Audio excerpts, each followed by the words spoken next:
Hello and welcome to the Leveling Up podcast with me, George Swift from Bigger, Brighter, Bolder. I'm also the founder of BBB Success Groups for ambitious entrepreneurs and extreme growth masterminds. The Leveling Up podcast is here to give you the personal development, the business development, and the entrepreneurial development that you need in order to create the business growth that you desire. We're here to give you the inspiration, the motivation, and to challenge your aspirations to take you and your business to the next level.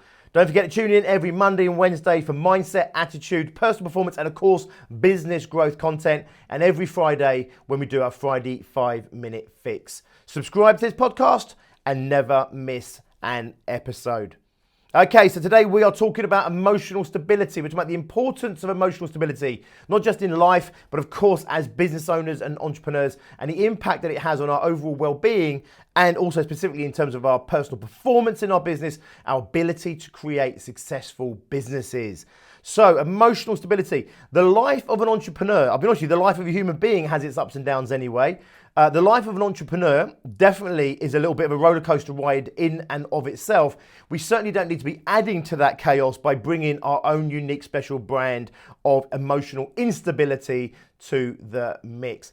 One of the things that you'll see over and over again with successful people is the more successful they are, the more they're able to ride out the day-to-day ups and downs of life. And this is absolutely essential if you want to be able to go the distance, if you want to play the long game. You'll hear me say this over and over again. Success is a long game. There's only so much success that you can achieve today, this week, this month, or even this year. If you want long-term success, you're going to have to be in it the long term. If you want really big outcomes, you're going to have to work for them consistently year after year, maybe even decade after decade.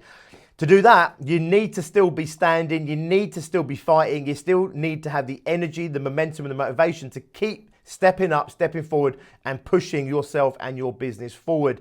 You need to be in it the long term. And if you lack emotional stability, what happens is you will inevitably burn out. Okay, you'll also drive everybody else around you bloody crazy. And we'll talk about that as we go through today. So first of all, what do I mean by emotional stability? It's our ability to manage our emotional state. Now, this isn't to say that we have to become robots. It's just understanding that when we're in emotional states, we don't necessarily make the best decisions. Also, if we are reacting to the world around us, so when things are good, we're kind of hyper manic and like, yeah, nothing can stop me now. When things are bad, we're kind of in the pits and saying, oh my God, doom and gloom, it's all over, I want to give up. When you've been in business for any amount of time, you understand that you have to ride these ups and downs. And Buddhism had this great saying, which I misquote, I'm sure, everywhere, which is, and so this too will pass. In other words, any negative period you're going through, any real challenge or struggle you're going through, it will pass, okay? And you will get to the better times. You will get to when things are easier. Equally, of course, when things are going really, really well, they also will pass. And inevitably, there will be challenges and struggles that you have to face and you'll have to work through.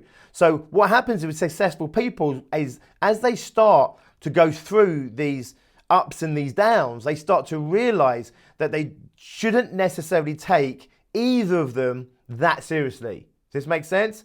So the analogy I want to share with you today is one that I use, which is around football. Now, trust me, I'm not particularly into football myself anyway, okay? So if you're not into football, don't worry, it's just an analogy.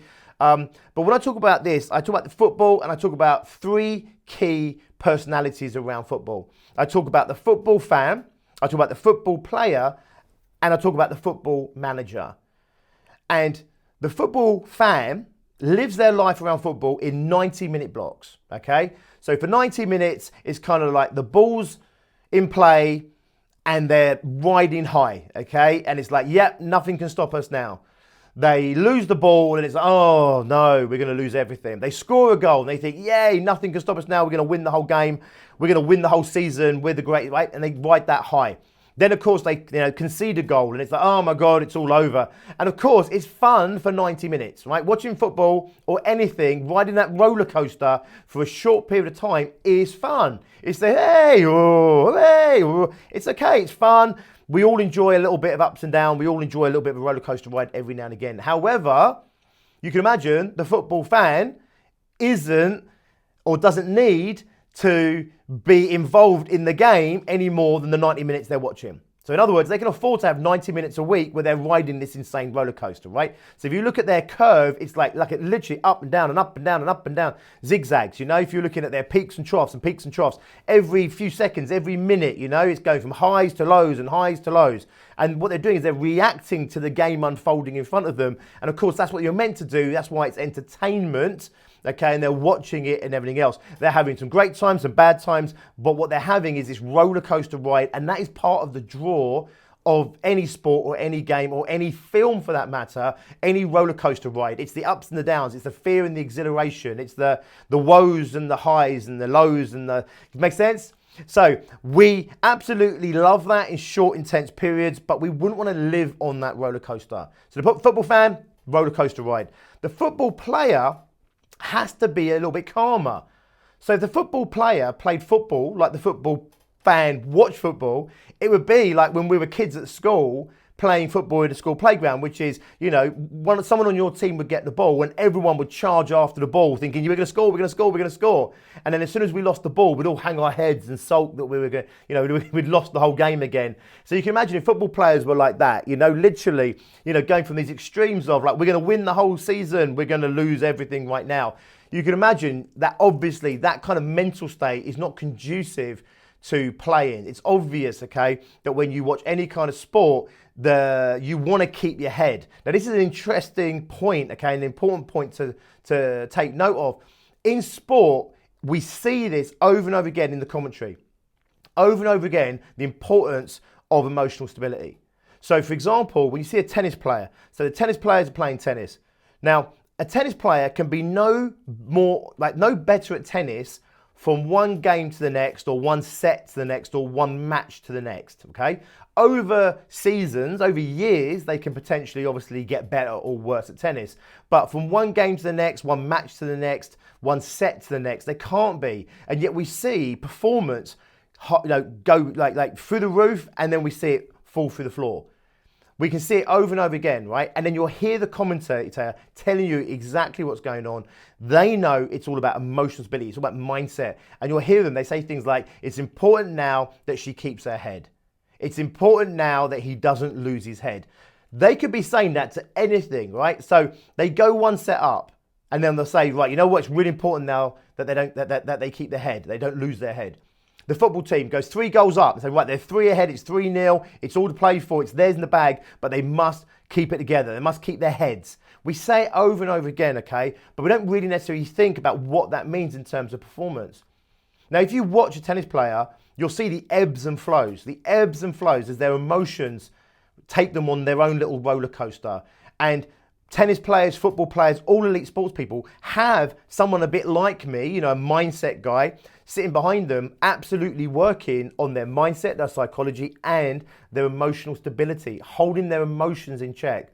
You're going for the winning point of the match, right? Or the winning point of the set. It's set point, everything's to play for. All the stakes are really, really high.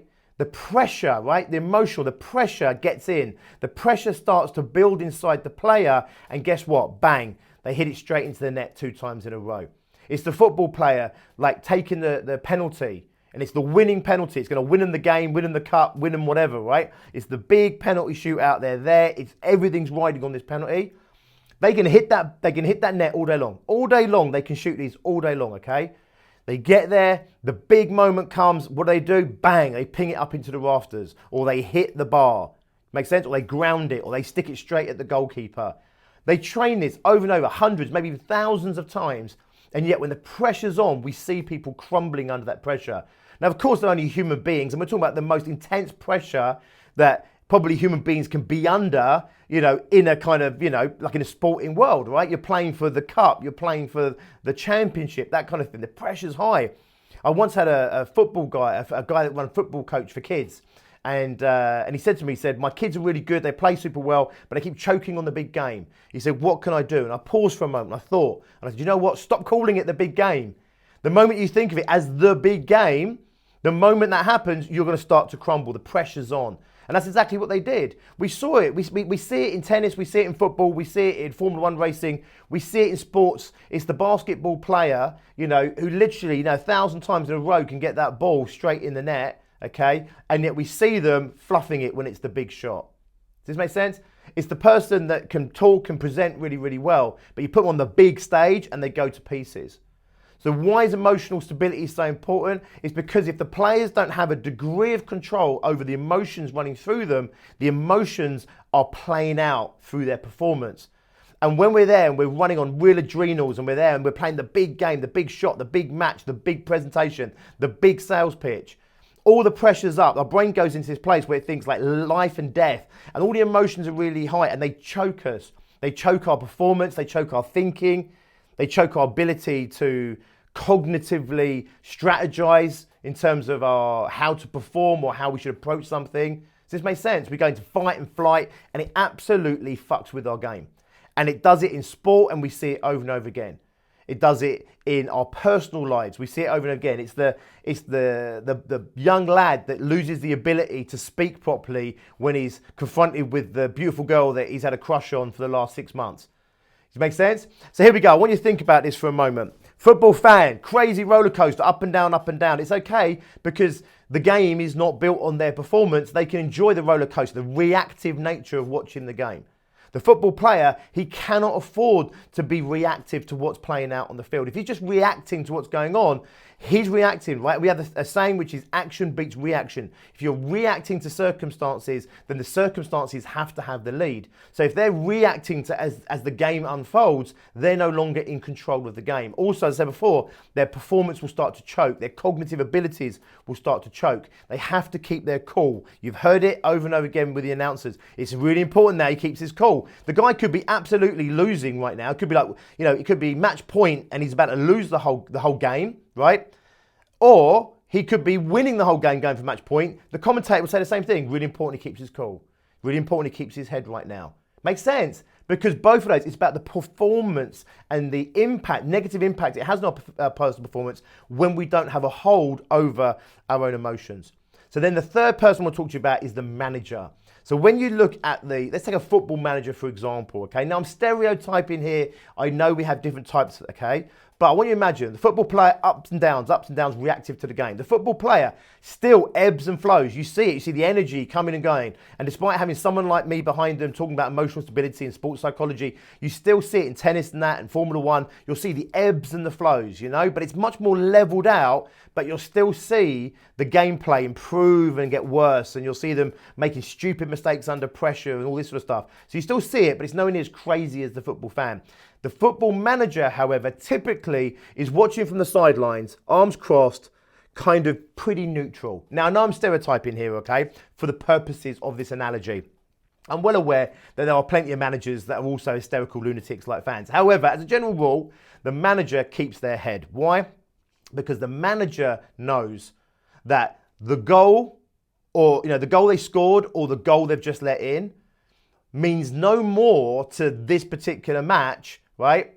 And it bears no real impact to the season as a whole, okay, than if they lose the game or if they win the game.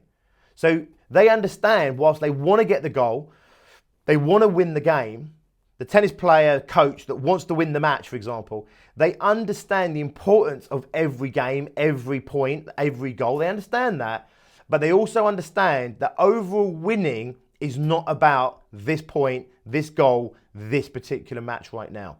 They understand that long-term success is about all of those lined up, all of the moments, all of the goals, both scored and conceded. Every game, they know they mount up over time. And what they know is if they win well today, you'll hear them and they'll say, yeah, we did okay, right? The fans are going crazy. They think they've won the whole league already, right? The players, yeah, really enjoying it, released and everything else. Football manager, yes, they're enjoying their win, but they're really subdued compared to the other two because they understand that today's win makes no more difference to the long-term success than if they'd lost today. So today's wins and losses don't really overall impact the long-term success that they're going to have with their team. And it's so important that you bring this into your own business, into your own life, because business people who have been around a little while, successful business people, they've seen the highs and they've seen the lows. They've lived through them over and over and over again. And they realize that the win today, the big sale today, is no more significant than the big loss of a sale today or the big loss of a client today. It might hurt today or it might feel great today, but over the terms we're talking about success, over a year, over 5 years, 10 years, over a lifetime, today's win is really no more important than yesterday's losses. Enjoy the wins. You can lick your wounds in the losses, but understand that really what we're playing is a much, much longer game. So in your business, you want to be much more the football manager than you are the football player, and you definitely don't want to be the football fan. If you're the football fan, this is the equivalent of someone responding to an email positively and you thinking you're going to be a millionaire, right?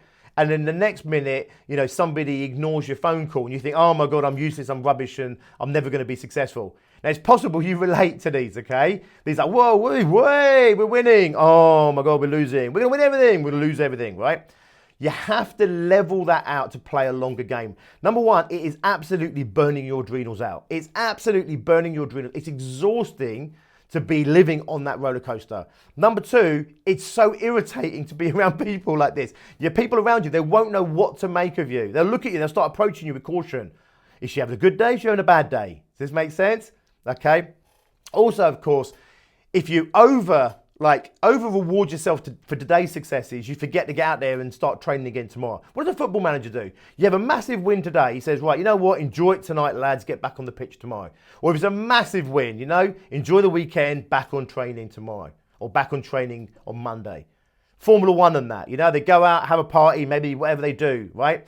1 day later, 2 days later, 3 days later, bang, they're back out there again. They win the championships. They have a little tiny break. What do? They come back and start setting up for next season. So it's really important that you enjoy your highs. It's really important that you lick your wounds in the lows and you recover in those lows. It's okay to feel a bit shit every now and again. It's okay, right? You haven't got to be permanently fucking upbeat. Those people are irritating as well. It's about understanding that you will naturally go on these journeys of ebbs and flows. You'll naturally go on this journey of some highs and lows, but not allowing either of those to overly impact or affect you. Okay? Enjoy the high, but don't get too caught up in the high. Lick your wounds in the low, but don't let the lows drag you down and lose you there. It's really important to understand this, okay? If you want to be successful in business, you've got to play a long game. And to play a long game, you need to still be out there performing long term. You can't do that if you're burnt out. Your adrenals are burnt out, you're exhausted, and you're knackered and everything else. You're going to struggle in life if you're just driving everyone nuts because you're like a football fan. Like, hey, everything's won, everything's lost, everything's won, everything's lost. You're going to drive everyone nuts. Also, just like the football player, you're going to start choking. Under those emotional highs and lows, okay, your performance absolutely suffers. So here's some of the effects that kind of stress does, right? That adrenal response does. So it literally narrows your focus of vision.